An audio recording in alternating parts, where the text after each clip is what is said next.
I always believed that fences were more than wood and nails, more than steel posts and wire mesh. They were symbols of boundaries, lines drawn not only in the earth but in the soul. A man has the right to protect what's his land, his family, his animals. Out here, in the wild outskirts where the city gave way to rolling plains, coyotes roamed freely. At night, I could hear them. Low howls in the distance, a chorus that rippled through the trees like a warning. I'd lost 2 chickens in the spring. Then a goat, my daughter's favorite, a little one she named Clover, vanished one evening when the sun dipped behind the ridge. I found what was left the next morning, shredded in the grass. That was enough for me. No more losses. No more midnight raids. I called a crew, arranged for a proper coyote-proof fence, 10 feet high with a buried barrier, the kind ranchers swore by. But the moment the posts arrived, the HOA Karen appeared. Her real name was Linda Harrington, but nobody in the community used it. Everyone called her Karen behind her back, and sometimes to her face when she wasn't looking. She thrived on confrontation, dressed in stiff collared shirts even on weekends, and carried a clipboard like a sheriff carried a pistol. Her word was law in the neighborhood, at least in her mind. I was tightening the bolts on the auger, ready for the workers to start digging, when I heard her voice cutting through the morning like a rusted blade. "What exactly is this?" she demanded, striding across the gravel in tennis shoes that had never touched mud. "A fence," I said, without looking up. She narrowed her eyes. "You already have a fence. This one's different, stronger. Coyotes won't jump it." Her laughter was sharp, brittle. "Coyotes? Really? This is the suburbs, not the wild frontier. You're overreacting, and worse, you're violating HOA regulations. Fences must not exceed 6 feet. Yours looks like a prison wall." I wiped sweat from my brow and faced her. "Linda, I've already lost animals. This isn't about looks, it's about survival. My land borders the creek. Coyotes cross through here every night. This fence isn't just for me. It'll keep them from wandering into your yard, too." But she waved me off like I was a child telling ghost stories. "I won't have this community turned into some paranoid rancher's fortress. Take it down now, or I'll call the board." I looked past her toward the ridge, where the wind carried faint echoes of distant yips. She didn't hear them, or maybe she didn't want to. The crew arrived with their truck, unloading steel mesh. She darted forward, physically blocking the posts, like some self-appointed gatekeeper. "No work today. You don't have permission." The workers glanced at me, unsure whether to proceed. My hands curled into fists. "I'll fight this," I told her, my voice low. "You're endangering every pet in this neighborhood." Her lips twisted into a smug smile. "Or maybe you're just imagining things. Don't project your little country fears onto the rest of us. We don't live in the wilderness." That night, as I sat on the porch listening to the coyotes, her words gnawed at me harder than the howls. I knew it was only a matter of time. Coyotes didn't care about HOA regulations. They didn't vote in board meetings or read bylaws. They hunted, because that's what predators did. The next day dawned calm. I drove into town, bought supplies, and when I returned, I saw her in her yard with her little dog, Daisy, a fluffy Pomeranian she adored like it was her child. Daisy barked at everything, strutting along the lawn as if it owned it. I almost warned her again. Almost. But then I remembered her smirk, the way she laughed at my warnings, so I said nothing. That night, it happened. The coyotes came not with a chorus, but with silence. A single shadow darted across my fence line, then another. I sat up in bed, hearing faint yelps from her yard. At first I thought Daisy was barking as usual, yapping at the wind. Then the bark broke into a scream, a sound that makes your blood turn to ice. By the time I reached the porch, the damage was done. I saw 2 coyotes slinking into the brush, their eyes glowing in the beam of my flashlight. Daisy was gone. Only tufts of fur remained in the grass, scattered like torn cotton. And there, in the middle of the yard, was Karen, screaming, clutching at the air, her cries echoing across the houses. I stayed in the shadows. She didn't see me, but I saw everything. In that moment, I felt a twisted sense of justice. She had mocked me, stopped me, called me paranoid, and now her own arrogance had come home to roost. The next morning, she stormed to my porch, face streaked with tears but eyes burning with fury. "This is your fault!" she shouted. "My fault?" I asked calmly. "Yes! If you hadn't stirred up nonsense about coyotes, if you hadn't disrupted the neighborhood with your ugly fence project, none of this would have happened. You provoked them!" I almost laughed. "Provoked the coyotes? Linda, they don't care about me. They came because you left your dog outside after dark. I tried to warn you." Her voice cracked. "You'll pay for this. I'll make sure of it." Then she stormed off, slamming her gate so hard it rattled. But in her rage, she didn't notice the rest of the neighbors gathering. They had heard the screams in the night. They had seen the shadows. They whispered to one another, glancing at me with something new in their eyes. Not suspicion, but understanding. The tide was turning, and I wasn't done yet. That's the end of part 1. Word of the coyote attack spread faster than wildfire in the dry brush. By noon the next day, neighbors were knocking on my door, not out of hostility, but curiosity, fear, even shame. "I heard them last night," old Mr. Patterson from down the lane muttered, wringing his hat in his hands. "Sounded like a pack of wolves. Maybe you were right about the fence after all." Another neighbor, young Mother Claire, spoke in hushed tones.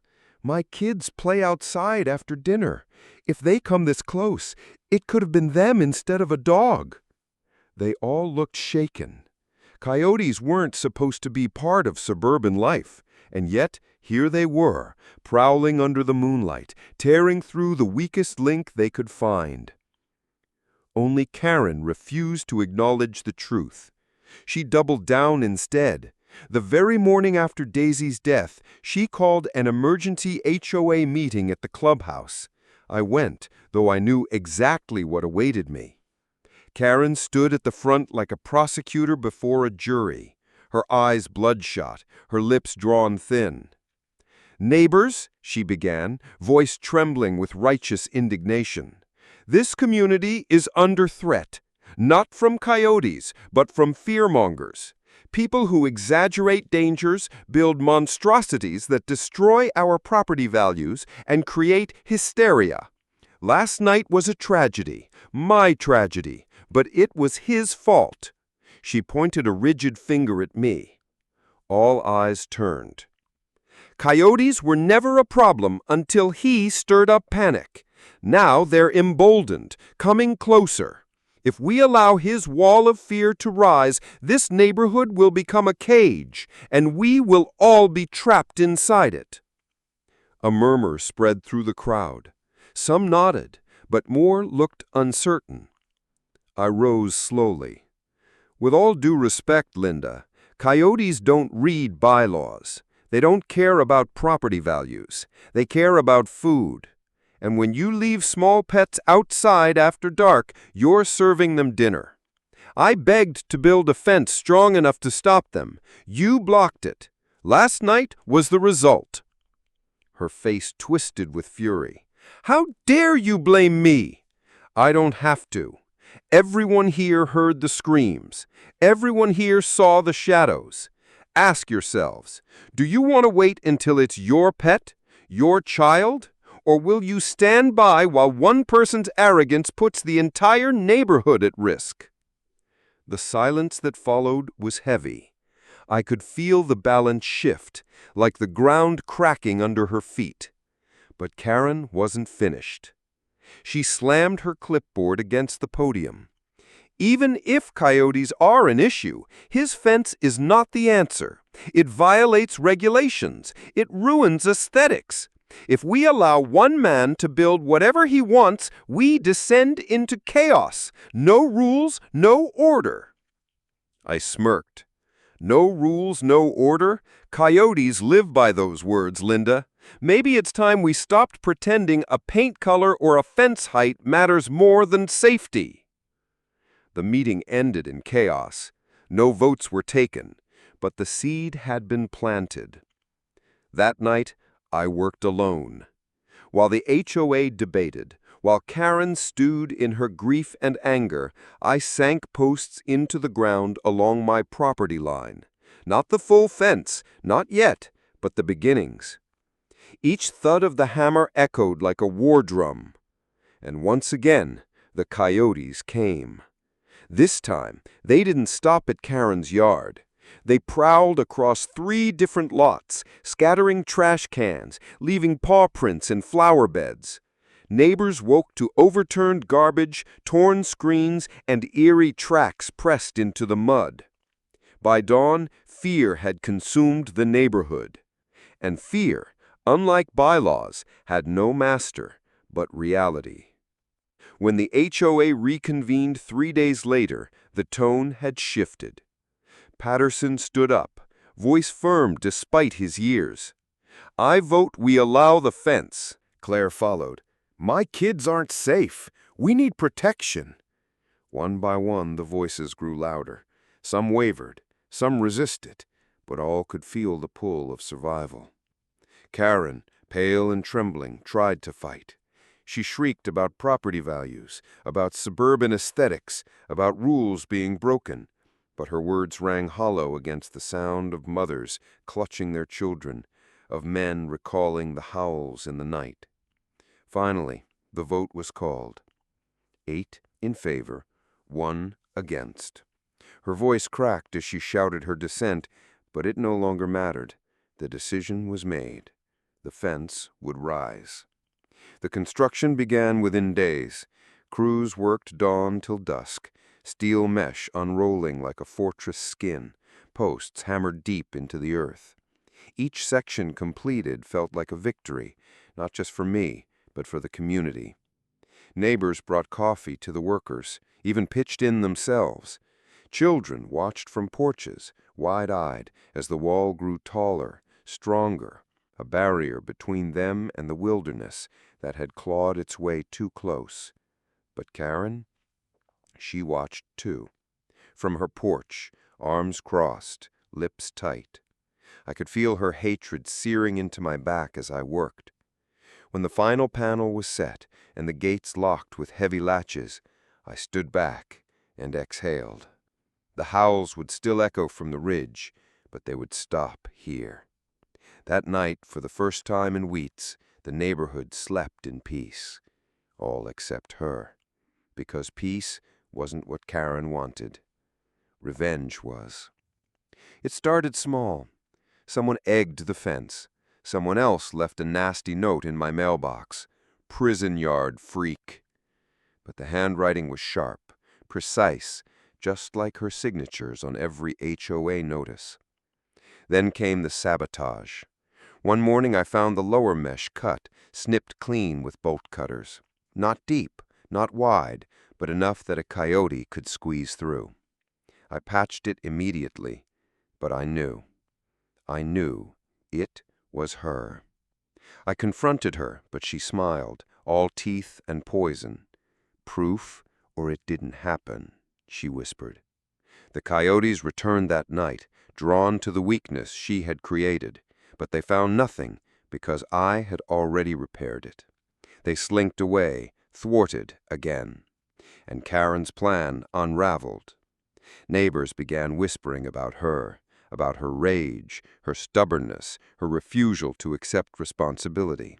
Sympathy for her loss twisted into suspicion, and suspicion soured into resentment. One evening, Claire came to me with hushed words. "We saw her near your fence, late at night, carrying something. My husband thinks she's trying to undo what we've built." I nodded. Let her try. Every cut she makes, I'll mend twice as strong. Every attempt she takes, I'll answer with proof. So I installed cameras, silent watchers at every corner. And within a week, I caught her. The footage was damning. Karen creeping along the fence line at midnight, bolt cutters glinting in the moonlight, cutting, pulling, sneering. I didn't go to the HOA with it. Not yet. I waited. Because sometimes true revenge isn't about stopping someone. It's about letting them destroy themselves.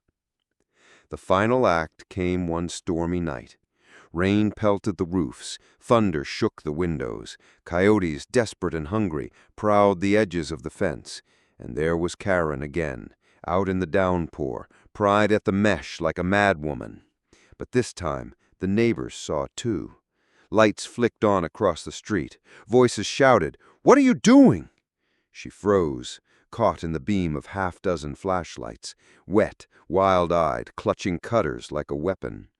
"This fence is evil. It's ruining everything. Don't you see? It's not the coyotes. It's him. He brought them. He—" But her words drowned beneath the growl of thunder, and the sight of coyotes gathering just beyond the line, waiting for her sabotage to succeed. It was the neighbors, not me, who pulled her back, who shouted her down, who called the police. And when I showed the footage, there was no denying it. The HOA stripped her of her presidency within a week. Her house went up for sale a month later. Few spoke to her again. The fence remained tall and unbroken, a silent reminder of the price of arrogance. And every night, when the howls rose in the distance but stopped at the steel barrier, I felt no fear, only vindication. Because Karen had tried to stop my fence. But in the end, the fence had stopped her.